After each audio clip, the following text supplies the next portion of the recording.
felt like I needed to choose between design and photography as like a career path. And at that time, that's when we were like starting Tonic. And Tonic at the time, I had just met Jen through the designer community. We got together at a retreat in Santa Barbara.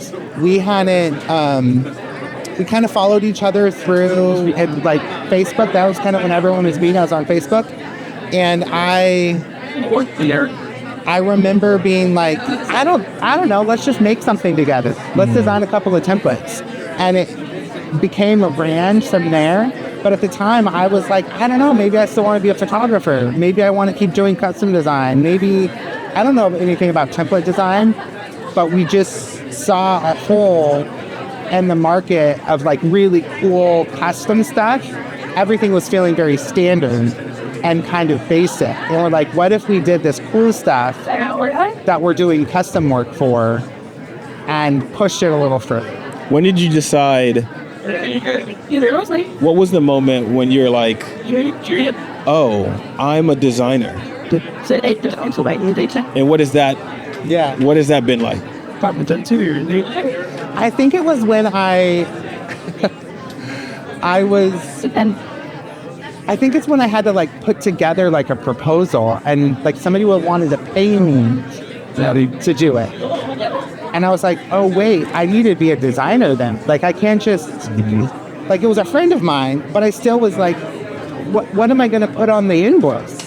And so I was like, oh, J. Shipley Creative, that works.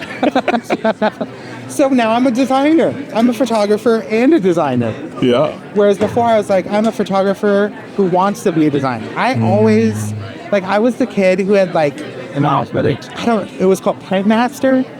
Like with the CD-ROMs and you like open it up and it would have like 6 things. And so I would make these like folder covers for like my notebooks in high school with like clip art and stuff. And I was always making greeting cards and everything. So I was like, I always wanted to be a designer, but I never thought I could because I didn't have the training. Yeah. Like I didn't go to art school. Yeah. I kind of wanted to, but there was that, be sensible. And the funniest thing, not a lot of people know this, when I started college, I had every intention of being a pediatrician. Wow. I started at my first class was supposed to be a statistics class and then biology. And I was like, I want to do that. Yeah. And so I always thought, I needed to be the sensible thing. And then I did communication studies, which is kind of a wide-ranging degree. But at the time I was like, this is better than doing an art degree because there was still this pressure of like, you're not going to make money as an artist. Yeah.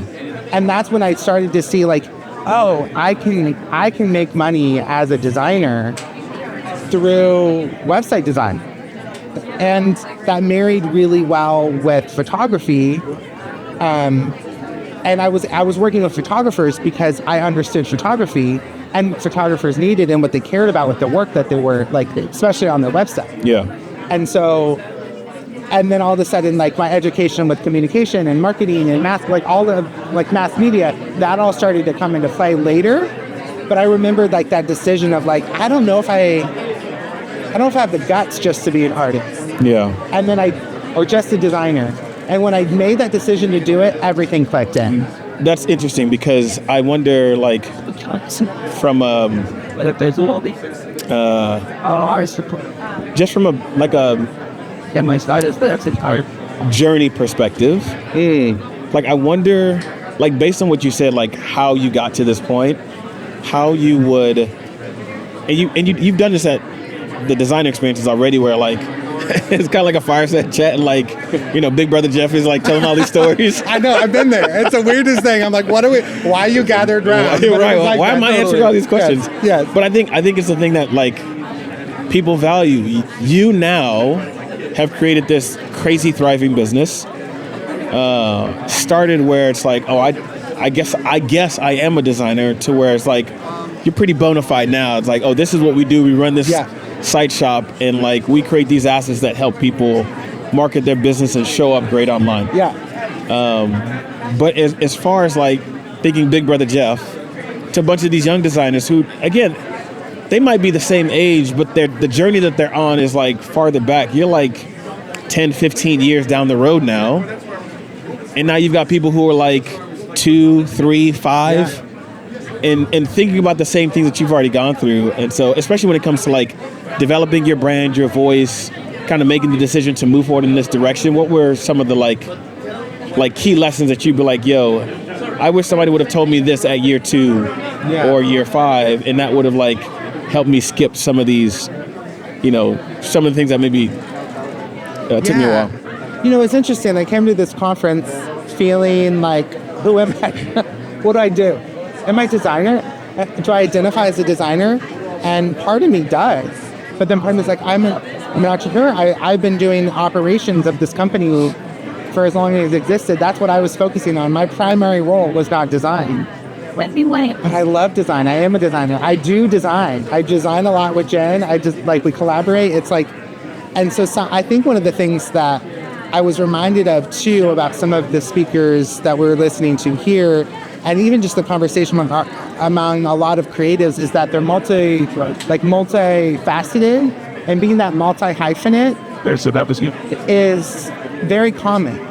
And I think when I wish that I had just not been so squirmy about that in the beginning and feeling like I had to decide, because I think what makes me a unique designer is the fact that I was a photographer, is the fact that I used to identify as a writer, but then I stopped identifying as a writer because I wasn't writing. Jen was writing. And I was like, oh, I don't write. But I love writing. That's where I actually started. I wanted, along with pre-med, I was an English major. It's how I came in. That's crazy. So I wanted to write. And I think that's what I would say is like, do the thing that you want to do, even if it's like peripheral, or if it doesn't make sense, make it make sense. Make the two talk to each other. And find a way to like take those multifaceted passions and like do that. And I think even now I'm like having this moment of like, why did I stop writing? Why did I stop designing logos? Why did I stop drawing? Or like, I've had this limiting belief about myself, like, I can't make my hand do that. I can do it on a computer, but I can't make, why? There's nobody except for myself telling me that I can't draw. I just never took a drawing course. And I also never took an art course in high school because the only course that there was at my like little tiny school was ceramics. And I have like a weird thing about like powder on my hands. And I was like, no, I cannot. I'm not an artist. I'll be mad. And then I found a photography course at the college. And that's when I was like, oh, I can do this thing. So just those limiting things of like, I can't draw. Oh, you really put it out. I thought this one. I'm even reminded of like today, why that's not true. That's not great. I don't know that to be true. I just got scared. So I'm like, maybe I could draw. So I'm like, maybe I do want to go take a drawing course. I've always wanted to do like calligraphy. Maybe I could hand letter things. Yeah. I think that's what's been really inspiring, meeting people who do that. And they're also doing these big, graphic projects, but they're also doing stuff that is like a side project a little bit. Or just like a peripheral. It's not their main gig, but it's something that they love to do. Yeah. So I wish I did. I wish I did more of that early on. And I'm like preaching to myself a little bit of like, do that now, Jeff. Like, why not?